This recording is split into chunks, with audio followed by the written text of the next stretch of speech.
Good evening mga idol at magluluto si Kuya Nelson ng kuhol, ginataang kuhol.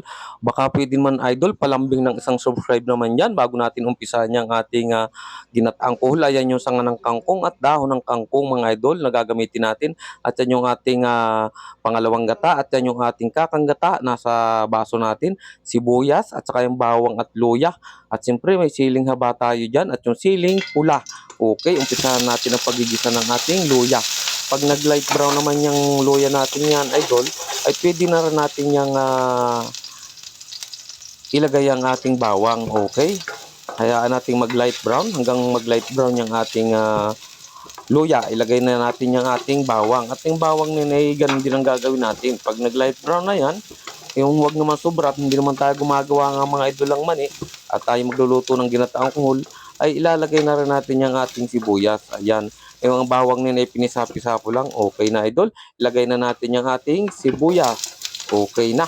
At yung sibuyas natin yan ay isang buong malaki. At halu-haluin din natin hanggang sa malanta.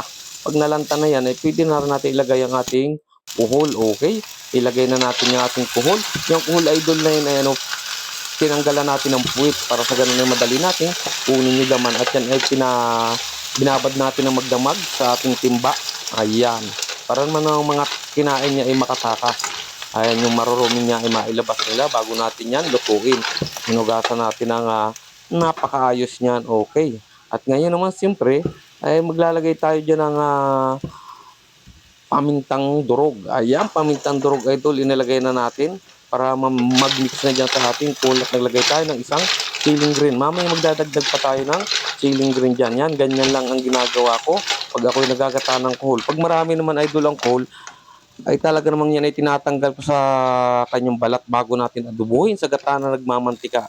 Pagka ganyang kakamti, ginagataan ko lang ng may bahayan yan. Okay, nagdagdag tayo ng patis.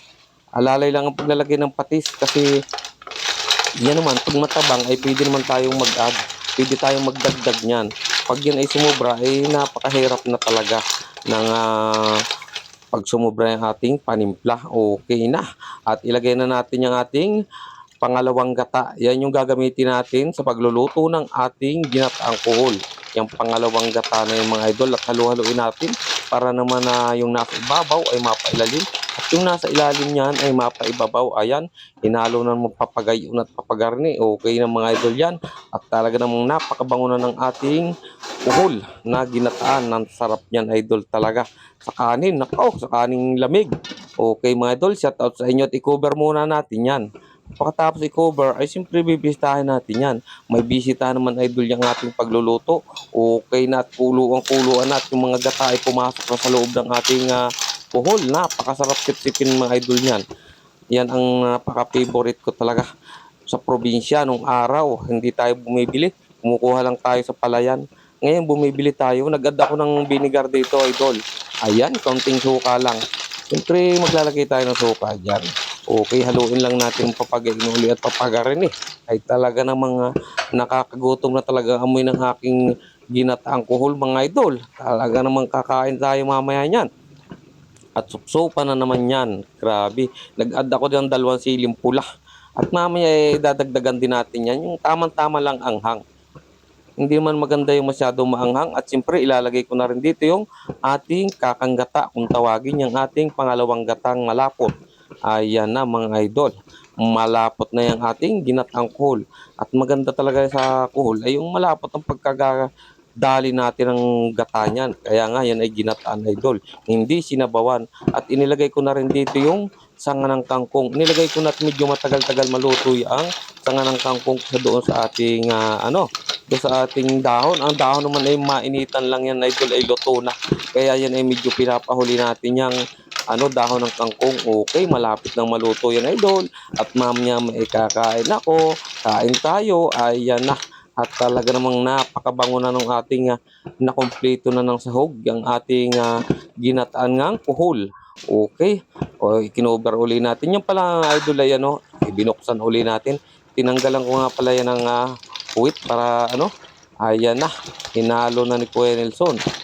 Para naman na madali-dali natin yan matanggal sa laman. Okay, malapit ng maluto ang ating ginataang kuhol. At talagang yung sabaw niya kung mapapansin nyo idol ay maputi. Kasi nangangahulugan lang na malinis ang pagkakahugas natin ng kuhol. Okay, maglagay tayo ng kaunting asin. Kasi may patis na tayo, kaunting asin lang ilalagay natin dyan. Baka naman umalat ng kainaman, ay nako, magkakasakit tayo mga idol niyan. Ayan na, hinalo na ng hinalo ni Kuya at talaga namang malapit ng maluto at malapit na rin natin diyang ilagay yung dahon. Ayan, yung ating sanga ng kangkong medyo may lambot na rin pero alangan pa. Ayan, nagwisik-wisik tayo mga idol ng ano dyan, ng panimpla, pampalasa. Hindi naman masama yan, basta yan ay alalay lang ang paglalagay. Huwag lang talaga susobra. At yan naman, napakatagal na natin ginagamit ng ating mga ninuno, ng ating mga lulo. Okay, ang ganda ng sabaw natin ng mga idol niyan. Kasi nga, ay malinis ang pagkakahugas natin ng kuhol. Hindi siya nagkukulay brown. Okay na. At buksan uli natin yan. Ikinover ko kanina yan. Ayan, at pwede na talaga. Ilalagay na natin ngayon yung ating dahon ng kangkong. At napakadali naman idol maluto niyang dahon ng kangkong. Pag yan naman ay na initan ay talagang dapan-dapa na yan. Lantan-lantan na yan.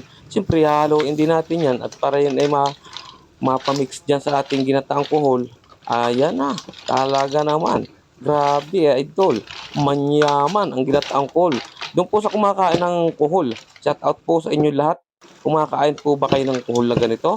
Ayan, at yan ay nakagis natin sa probinsya. Ayan na nga, luto na idol yung ating ginataang kuhol.